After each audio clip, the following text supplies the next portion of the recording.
quem vai tirar nossas dúvidas é o doutor Maurício Abrão, ginecologista e obstetra. Doutor Maurício, o aborto espontâneo ele é mais comum na primeira gestação?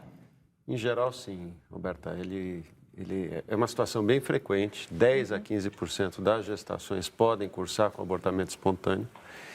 E, em geral, na primeira gravidez, ele é mais frequente. E quais as causas, doutor?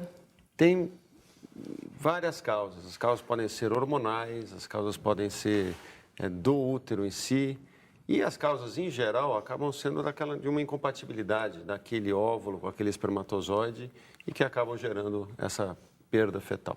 No caso, a gente pode responder para ela, doutor, ela já se sentindo culpada, achando que foi a viagem. Verdade. Pode acontecer ou não? Tem algumas coisas, Mariana, que são interessantes. Primeiro que uma gravidez depois de 14 anos quase que funciona como uma primeira gravidez de novo. Sim. Muitas vezes a mulher acaba sabendo que tem algum problema prévio, algum problema hormonal, às vezes endometriose, questões que podem aumentar a chance da perda fetal. Mas ela não precisa ficar com essa culpa, achando que foi a viagem, por exemplo? Muito pouco, provavelmente, foi por causa da viagem. E a Kelly falou que não precisou fazer curetagem. Explica pra gente, doutor, o que é a curetagem e quando ela é necessária? A curetagem é um procedimento que o médico ele limpa a cavidade do útero depois que ocorre a perda fetal, depois que o embrião para de se desenvolver. É um procedimento que é feito sob anestesia e essa limpeza é porque os restos do embrião eles não devem ficar lá dentro. Só que a curetagem ela deve ser feita sempre depois que existe placenta. E a placenta começa a existir depois de 8 semanas.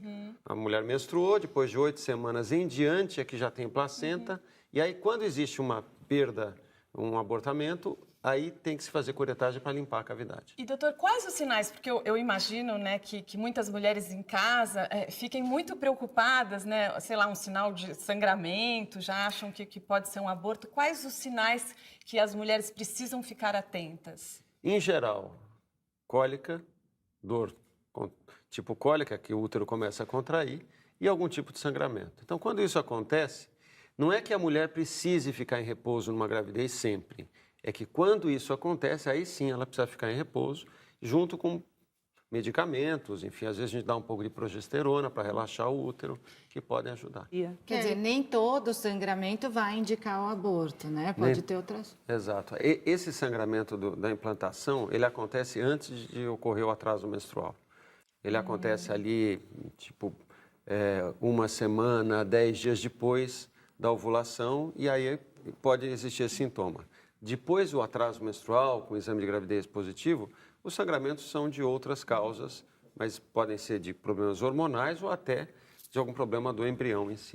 Doutor, tem alguma indicação ou a partir do momento que aconteceu o aborto já pode engravidar logo em seguida? Em geral, 2 meses são suficientes. Doutor, até que semana de gestação é mais comum acontecer o aborto? É no começo mesmo da gestação, é isso? Em geral, no começo da gravidez, em geral até 8 semanas, mas a gente divide a gravidez em 3 trimestres. O primeiro trimestre até 12 semanas. E, normalmente, depois das 8 ou 9 semanas, quando a gravidez começa a engrenar, e principalmente depois das 12 semanas, aí a gravidez decola e o abortamento é bem menos frequente. Mas acontece, infelizmente, o que é o chamado aborto tardio, é isso? Às vezes até perto do nascimento, isso acontece? E quais são as causas? Por definição, o abortamento é menos de 20 semanas, né? Menos de meio quilo de peso né? do embrião, né? Que é a caracterização do termo abortamento. E ele pode acontecer, eventualmente, nesse período entre 12 e 20 semanas, e muitas vezes, quando existe uma incompetência do colo do útero em segurar o nenê. Então, eventualmente, isso pode acontecer. E existem alguns outros problemas também, que são problemas imunológicos, tal, que podem também dar problemas de coagulação na placenta, mas são menos frequentes. Então, a perda após a 20ª semana já é considerado um nascimento, é isso? É considerado um trabalho de parto prematuro, enfim.